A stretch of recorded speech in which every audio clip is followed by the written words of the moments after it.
अस्सलाम वालेकुम नाज़रीन, प्रोग्राम कराची टुडे और मैं हूं आपका मेज़बान बिलाल खान।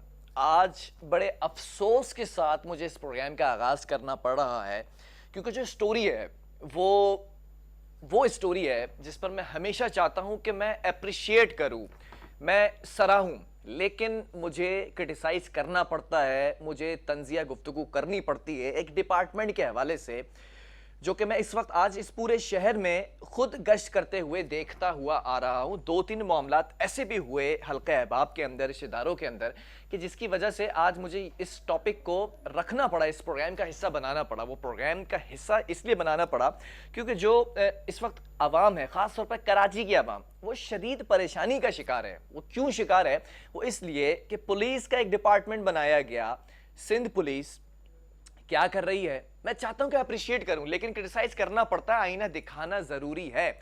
इस वक्त ईद की खुशियां सिर्फ और सिर्फ पुलिस वालों के लिए हैं और जो आम शहरी हैं उनकी खुशियां मांद पड़ चुकी हैं। अब ये डिसाइड करना पड़ेगा पुलिस को कि ये शहरी हैं या दहशतगर्द हैं। ये रवैया बताता है पुलिस का।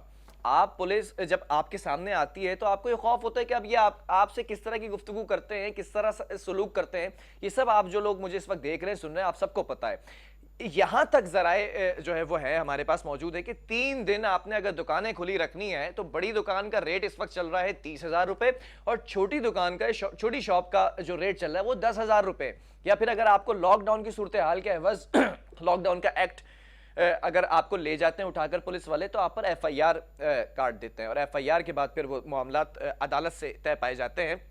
लेकिन अगर FIR नहीं कटवानी है तो आप उसके एवज भी ईदी दे दें और 2 गुना ज्यादा ईदी देंगे तो आपको छोड़ा जाएगा। तो ईदी बटोरने का एक नया तरीका, ये लॉकडाउन में वैसी आवाम परेशान है और पुलिस ने परेशानी को और बढ़ा दिया। इसी पर बात करेंगे आज, जो मैं जरूरी समझता हूं। सीनियर सहाफी हमारे साथ मौजूद हैं, तजियाकार हैं फ़हीम सिद्दीकी। फ़हीम भाई, बहुत शुक्रिया ज्वाइन करने के लिए। पुलिस का रवैया लॉकडाउन में अचानक से इतना शर्मनाक क्यों हो गया कि मुझे प्रोग्राम करना पड़ रहा है इस पे? देखिए, अचानक से नहीं हो गया, ये एक्सपेक्टेड है और एक्सपेक्टेड था भी कि ये सब कुछ होगा। इस वक्त शहरी जो हैं वो कई किस्म के अजाब में मुब्तला है। जब भी ईद करीब आती है तो एक तरफ शहर में स्ट्रीट क्राइम बढ़ जाता है। आप इस वक्त भी देख लीजिए कि स्ट्रीट क्राइम शायद अपनी बुलंद तरीन शरह पे इस वक्त कराची शहर में है। हर गली, हर कूचे में कोई ना कोई शख्स जो है वो लुट रहा है और इन सबको रोकने की जिसके पास जिम्मेदारी है वो लॉ एंड ऑर्डर को छोड़ के वो शहरियों को इस स्ट्रीट क्राइम से उनकी जान बचाने की बजाय जो है अपना माल कमाने में लगी हुई है। देखिए, हुकूमत के पास कोई भी जब कोई पाबंदी लगाती है तो उसके ऊपर इम्प्लीमेंट के 2 तरीके होते हैं, 2 टूल होते हैं, एक इंतजामिया और दूसरी पुलिस।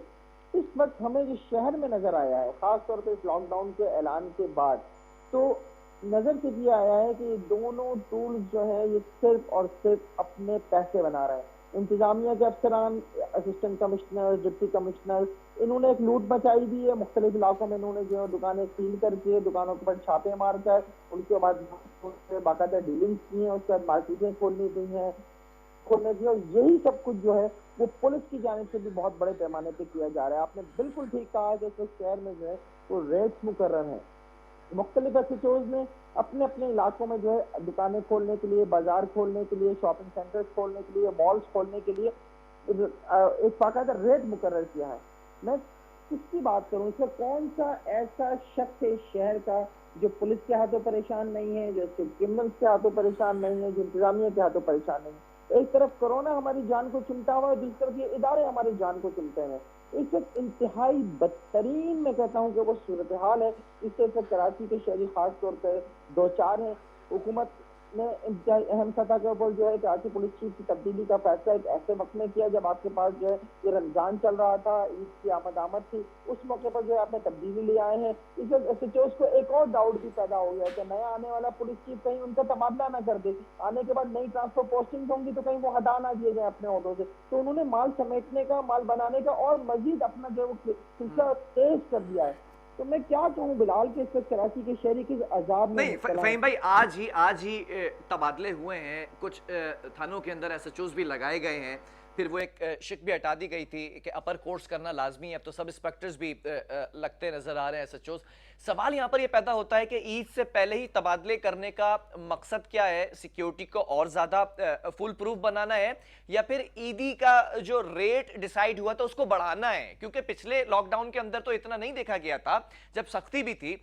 इस ईद पर देखा जा रहा है कि जिसकी मर्जी है, जिस पुलिस स्टेशन में जो पुलिस एहलकार है उसकी मर्जी जितना चाहे ले ले शहरियों से, ऐसा क्यों? जी ऐसा ही है, बिल्कुल आप ठीक कह रहे हैं। और ये सब जो है वो कोई इसके पीछे एक पूरा जो है वो सेटअप है। आप इसको समझिएगा, ये पूरा एक सेटअप है। जो एहलकार किसी भी दुकानदार से जो कुछ ले रहा है उसमें ऊपर तक सबका हिस्सा है। अब मुझे बात करते हुए, पहले मैं ये बात करते हुए थोड़ा सा सोचता था कि हो सकता है मैं जो कुछ कह रहा हूँ इसके मेरे पास कोई सबूत नहीं है, तो हो सकता है मैं किसी स्टेज पे जाके गलत हो जाऊँ। लेकिन आज मैं बहुत ही यकीन के साथ ये बात कह सकता हूँ कि आज जो कुछ इस शहर में इन दिनों में हो रहा है, लॉकडाउन के दौरान हो रहा है, जो कुछ मार्केटिंग खुली रखने के लिए जो कुछ किया जा रहा है, दुकानदार देने पे मजबूर है। एक पूरा जो है ना, हम जिसे काला धन कहा करते थे, वो काला धन इस वक्त अगर शहर में सबसे ज्यादा कोई कमा रहा है तो वो पुलिस कमा रही है और इंतजामिया के अफसरान कमा रहे हैं। और ये कोई लाखों में नहीं है, ये करोड़ों में होगी ये रकम, करोड़ों में। इस वक्त जो है वो सिंध पुलिस के अफसरान की जेबों में जा रहा है, एहलकारों की जेबों में जा रहा है, इंतजामिया के अफसरान की जेबों में जा रहा है। कराची की कोई एक मार्केट उठा के आप देख लीजिए जिसमें जो है वो इस वक्त आपको मुकम्मल लॉकडाउन नजर आ रहा हो। कहीं ऐसा नहीं आपको मिलेगा कि वहां पे मुकम्मल लॉकडाउन हो जो हुकूमत की तरफ से कहा गया है। लॉकडाउन के नाम पर आपने जो है वो लोगों को जो है वो ये कह दिया है कि अगर आपने इस लॉकडाउन में दुकान खोलनी है, अपना कारोबार चलाना है, आप चलाइए, लेकिन इसकी आपको कीमत देनी पड़ेगी। और ये कीमत देने तो नहीं तो मजबूर है फहीम भाई, एक जराए तो आज एक अखबार ने खबर लगाई है, बाकायदा सोशल मीडिया पर, मुख्तलिफ मीडियाज पर खबरें चली हैं कि एक डिस्ट्रिक्ट ऐसा है जिसके अंदर एक पुलिस स्टेशन की हदूद के अंदर दुकानें खोलने के रेट फिक्स किए हैं। 3 दिन के लिए जो दुकानें खोली जाएंगी, बड़ी दुकानें 20,000 रुपए या 30,000 रुपए रेट है, और छोटी दुकानों का 10,000 रुपए रेट है। अब अगर 1000 दुकानों के हिसाब से लगा लें तो करोड़ों रुपया बन जाता है ये तो इन 3 दिनों में। कह रहा था आपसे थोड़ी देर पहले, मैंने खुद कहा कि करोड़ों रुपए हो सकता है कहीं अरबों को भी छू रहा हो, क्योंकि जो शहर में कमाई होती है वो बहुत ज्यादा है। मैं अभी थोड़ी देर पहले की आप रिपोर्ट ले लीजिए ना कि जो कराची का इलाका गोधरा है, वहां पर बाकायदा तौर पर ईद बाजार लगाया गया है। यानी एक तरफ से दुकानें तक खोलने की इजाजत नहीं है गवर्नमेंट की तरफ से, और दूसरी तरफ बाकायदा बाजार लग रहे हैं। और ये बाजार जो है ये इंतजामिया की सरपरस्ती में लग रहे हैं, ये इलाका पुलिस की सरपरस्ती में लग रहे हैं, ये अफसरान की सरपरस्ती में लग रहे हैं। और उसका बाकायदा रेट मुकर्रर है कि अगर आपने वहाँ पे एक छोटे से स्टॉल लगाना है तो उसके अलग रेट है, आपने बड़ा स्टॉल लगाना है अलग रेट है। आपके कारोबार के मुताबिक आपके रेट मुकर्रर है। आपकी दुकान अगर किसी छोटे काम के लिए खुली है तो उसके रेट्स अलग है, लेकिन अगर आप कोई बड़ा कारोबार कर रहे हैं तो उसके रेट भी अलग है। अगर आपने बार्बर की शॉप खोली हुई है जो इस बहुत इंपॉर्टेंट हुई है तो वहां के रेट अलग है। अगर आपने ज्वेलरी बेचने की शॉप खोली हुई है, टेलर ने अपनी दर्जी की दुकान खोली हुई है, उसके रेट अलग है, क्योंकि उन्हें पता है कि ये सब आम आदमी की जरूरत है। आम आदमी लाजमी तौर पर यहाँ से कुछ ना कुछ सिलवा रहा होगा, यहाँ से कुछ माल कटवा रहा होगा, यहाँ से कोई ना कोई चीज परचेज कर रहा होगा, तो इनके पास इससे सबसे ज्यादा पैसा है, इसमें से अपना हिस्सा निकाल लो। तो मुझे निहायत अफसोस के साथ कहना पड़ रहा है कि इस ना तो गवर्नमेंट की हमें कहीं कोई रिट नजर आ रही है, ना हमें इंतजामिया और पुलिस को तो आप छोड़ ही दीजिए, देखिए कि वो खुद माल बनाने में, ईदी बनाने में जो है बुरी तरह से मसरूफ है। फहीम भाई, कहानी यहाँ पर आकर रुकती नहीं है। मेरा तो आज बड़ा दिल दुखा। मेरी ख्वाहिश नहीं थी कि मैं ख्वाहिश के मुताबिक प्रोग्राम नहीं कर रहा। ये मैंने आज बड़ी चीज़ें देखी हैं, जो आवाम परेशान है, जो गरीब आवाम है, उसकी दुहाइयाँ हैं ये जो मैं इस वक्त बैठकर यहाँ पर इनके ऊपर प्रोग्राम कर रहा हूँ।